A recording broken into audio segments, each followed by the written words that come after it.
DC fans, I'm Tiffany. I'm Sal. And we're from ComicPOP, a YouTube channel where we talk about all things comics. But today we're right here on DC Fans channel talking to you about American Alien. That's right. It's finally in collected volume. We received these two for free from DC Comics, our buddies over there, so that we could talk about it and we could give you our opinions about it. But of course, if you are familiar with our videos about American Alien, you know we love this series. But now it's finally collected in trade, hardcover format. And this, I could not wait for this. When they announced they were going to make a hardcover, I was like, well, I'm going to be first in line to buy it. Yes. And then thankfully DC provided us with these so we could talk about them. But I honestly am going to go out and buy one anyway because I like to contribute. I want to contribute to the sales numbers. I want to be like, I bought this and you should too because it's great. It is great. So if you're not familiar with what American Alien's all about, here's a quick summary about this book. It's basically a beautiful photo album of highlights from Clark Kent's life. And that's Clark Kent, not Superman. It's all about the boy becoming a man and growing through his formative years. So you get to see all these different beautiful moments from Clark Kent as a boy, a youth, and a man, or on the cusp of manhood. And so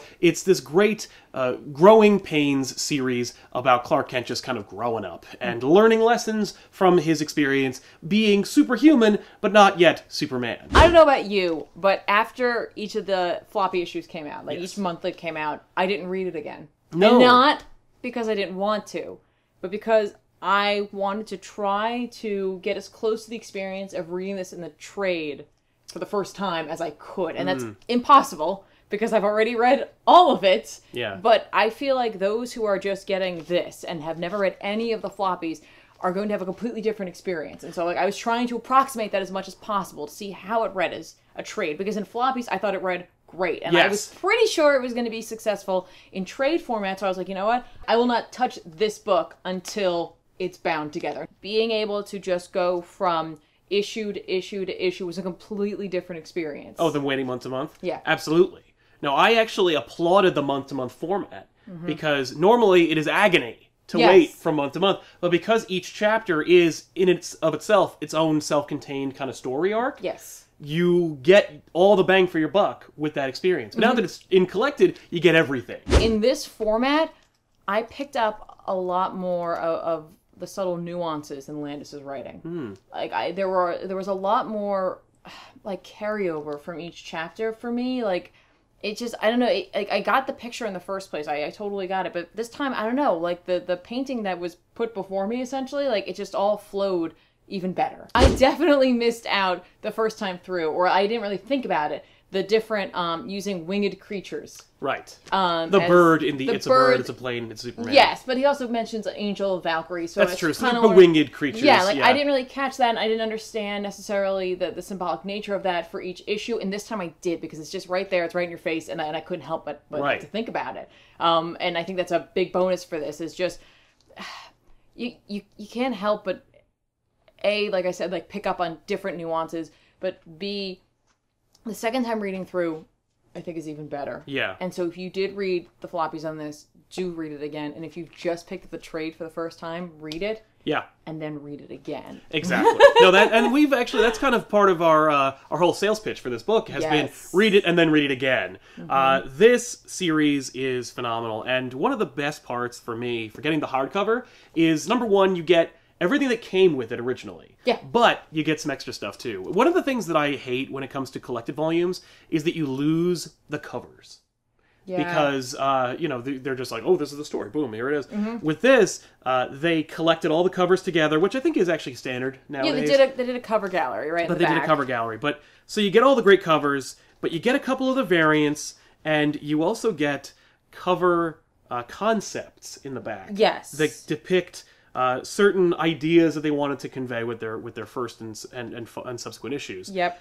The covers in the back are so phenomenal. Yeah. That I almost wish they didn't exist, because now I want them as posters. Right, as finished pieces, because they're not all finished. Some of them are just their thumbnails. They're just, here's some ideas. Right. Or one of them is a photograph. Yes, it's a great photograph. I was like, it's amazing because, okay, so Landis chooses to photograph himself to kind of depict the look that Clark is giving in issue number 2. Yes. And I was actually kind of wondering how they captured that face. That expression. That expression. It's a very specific It's very specific, but it's one I've never seen in comics before. Yeah. And it's literally just because Landis is like, this is the face I want. Yeah. And I'm only going to be able to get it if I show it to you. Yeah, and that makes sense, because you can only describe that in words to a certain point. Yes. Not only, like you said, the covers and some of the panel layouts, which some of them, like, I were some of my favorite pages in the book. Like the Jay Lee's whole oh my gosh, with like Lois's reveal. Yeah. Like I love that, and I like to see that in like its like pencil format.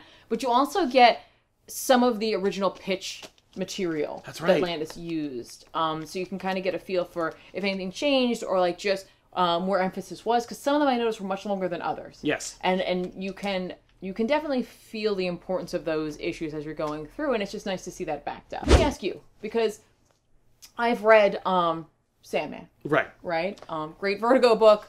The art style changes in that. Yeah. And it's something I'm used to, and I've seen that. You know what I mean? And like, I don't mean just like over volumes. I never really... No, but through issues. Through issues, art styles change. Yep. And that's what happens in here. How were you... I was totally on board with it, but I've experienced that. I think I knew the premise. Yeah. But I think when I picked up issue 1, I didn't. And so I was like, oh, I hope it... Like, I kind of hope it changes as it goes, and then it was determined that it did. But seeing it in here, like seeing it as one, how did you... I think that it is successful, but I can see why people might be kind of surprised by it. Right. When I first read Sandman, I was very turned off by that. Really? Okay. Because I like consistency. I like continuity. I'm a big stickler for that. Mm-hmm. Because I'm already on board for the series, I was like, well, yeah, of course this is part of it. Yeah. So it was hard for me to differentiate between my previous self and the self that doesn't know anything about the series. I hope that people are on board because each chapter is so tonally different. Yeah. The art style will reflect that, and so you'll be glad you got different art styles. Yes. The fact is, this is such an awesome series, and it's such a great volume. I'm looking forward to going on a manhunt and getting this whole thing signed by all the artists in the book, because everyone who's in this book is not only a major name in the industry right now, but they're also at the top of their game. Yeah. They clearly cared, and they clearly put 100% of themselves into this work. Well, that's a huge selling point for having different artists do it, because they had the time necessary to put their best work forward. Yeah, and only have to focus on one issue. Exactly, and so regardless of the fact that it is so incredibly obvious, especially when you see it all put together, and even in the floppies, that each story was paired up, like you said, very specifically with an art style, and it definitely reflects the story that's going on, the time that Clark is in, his mental state, just what's going on in his life. Yep. But again, it's also just super convenient to allow an artist to just be like, I've got one issue to worry about, okay. Yeah. You know, and this is a monthly book, all right. Like, I can do that. I have the time to really think about every panel. I have the time to think about the page layouts and the character concepts, and you know what I mean? Like, yeah. And it's really... amazing. It's evident. It's exactly what it is. If you haven't seen us talk about this, go back on DC Fans, check out the other issues. We'll go over the whole arc. We don't spoil anything. No, it's true. We go over everything with you. I also did a hype video for the whole series on our channel. Yeah, he did. It's a great video. It's awesome. Thank you. But if you had any inkling about this at all, if you've just barely heard of it, go get it. Yeah, it's just worth it. Blindly go buy it. It's $25. Just pick it up. It'll be it's what a few issues of a book. It's basically like getting the whole series anyway. Yes. But it's going to be, in my opinion, this is just like one of the best Superman stories I've ever read. Yes, that is not a Superman story. Yes, and that was that's another thing. Like Landis definitely came out and said it's not a Superman story. It is. It is and it isn't. Well, it defines who Superman will be. Yes, but it's the man. It defines the man. That's right. You know, and like that's where the importance is. You know, it's on the human side.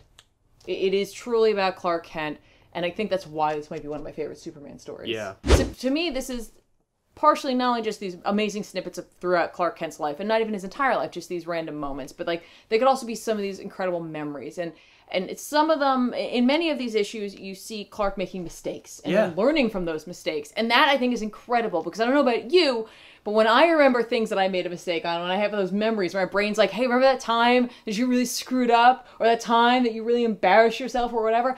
It doesn't then follow it up with the lesson. No. And that is what I think separates Clark Kent from me, in particular, is that most of us. Yeah, he gets the lesson from it, and he remembers that, and he grows off of that. And I just... He doesn't focus on the failure, he focuses on the lesson. Yeah, and that was something that I only got this reading on the second through. read-through. On the second read-through, on the read-through of it as a whole.